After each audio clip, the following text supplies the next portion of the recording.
กองประชุมพบปะระหว่างคณะปฏิบัติงานพิเศษนครหลวงเวียงจันทร์และแขวงฮาติงสสเวียดนามได้จัดขึ้นในวันที่23พฤษภาคม2025อยู่ที่ห้องว่าการปกครองนครหลวงเวียงจันทร์ซึ่งนำโดยทานทรงเล่ายงนูรองเลขาคณะพรรคหัวหน้าคณะปฏิบัติงานพิเศษนครหลวงเวียงจันทร์และสหายเยืองเต็ดทังรองประธานคณะกรรมการประชาชนหัวหน้าคณะปฏิบัติงานพิเศษแขวงฮาติงการพบปะกันครั้งนี้สหายทรงเล่ายงนูได้มีความเห็นต่อกองประชุมว่าโดยปฏิบัติตามการชี้นำของพรรครัฐบาลลาวและเวียดนามนับแต่ปี 1999 จนถึงปัจจุบันคณะพรรคองค์การปกครองนครหลวงเวียงจันทร์ได้ชี้นำหน่วยปฏิบัติงานพิเศษของนครหลวงเวียงจันทร์ร่วมกับหน่วยงานขุดค้นอัฐิแขวงฮาติงได้สืบต่อดำเนินการสำรวจและขุดค้นอัฐิทหารอาสาสมัครและเซียวซานเวียดนามในแต่ละปีพร้อมทางเฮ็ดพิธีมอบรับจัดส่งอัฐิกลับคืนประเทศเวียดนามอย่างสมเกียรติต่อกับสภาพการสอบคนขุดค้นอัฐิศกปี 2025ของหน่วยงาน2กองบัญชาการโดยปฏิบัติตามสัญญา2รัฐบาลและบทบันทึกช่วยจำระหว่าง2คณะปฏิบัติงานพิเศษขั้นศูนย์กลางลาวเวียดนามและการพบปะระหว่างคณะปฏิบัติงานพิเศษของนครหลวงเวียงจันทร์กับคณะปฏิบัติงานพิเศษแขวงฮาติง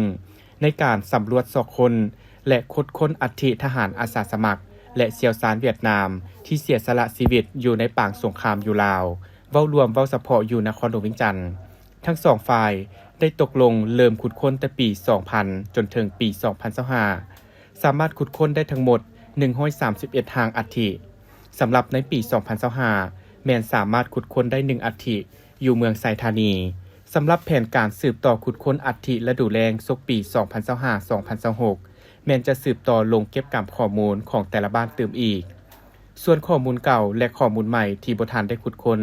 จะได้พร้อมกันสำรวจคืนเพื่อเก็บกำข้อมูลซอกค้นขุดค้นโดยชี้นำบรรดาเมืองบ้านพวกเขาได้มอบให้กองบัญชาการทหารเมืองสมทบกับองค์การปกครองเมืองนายบ้านซอกค้นข้อมูลนำประชาชนตื่มถึงว่ามีความยุ่งยากปานใดพวกเขาต้องสู่ซนปฏิบัติตามแผนการปี 2025-2026 ให้ได้ตามคาดหมาย 2-3 อาทิตย์หรือหลายกว่านี้ในฤดูแล้งศกปี 2025-2026 คณะปฏิบัติงานพิเศษนครหลวงเวียงจันทร์จะสืบต่อให้การร่วมมืออย่างแน่นแฟ้นกับคณะปฏิบัติงานพิเศษแขวงฮาติงสสเวียดนามสืบต่อแต่งตั้งกำลังและกะเกี่ยมพาหนะรอบด้านเพื่อปฏิบัติเวียกงานสอบคนและขุดค้นอัฐิให้ได้ตามคาดหมายสืบต่อชี้นำขนขวยโฆษณาเผยแพร่ให้การจัดตั้งทุกภาคส่วนตลอดฮอดประชาชนบรรดาเผ่าช่วยสนองข้อมูลใหม่ในขอบเขต4เมืองคือเมืองสีโคตะบองสังทองนาไซทองไซธานีเพื่อสำรวจซอกหาขุดค้นอัฐิให้ได้ตามระดับคาดหมายในพิธีนครหลวงเวียงจันทร์และแขวงฮาติงได้ลงนามบทบันทึกการขุดค้นอัฐิทหารอาสาสมัครและเซียวซานเวียดนามฤดูแล้งประจำปี 2025-2026 ตื่มอีก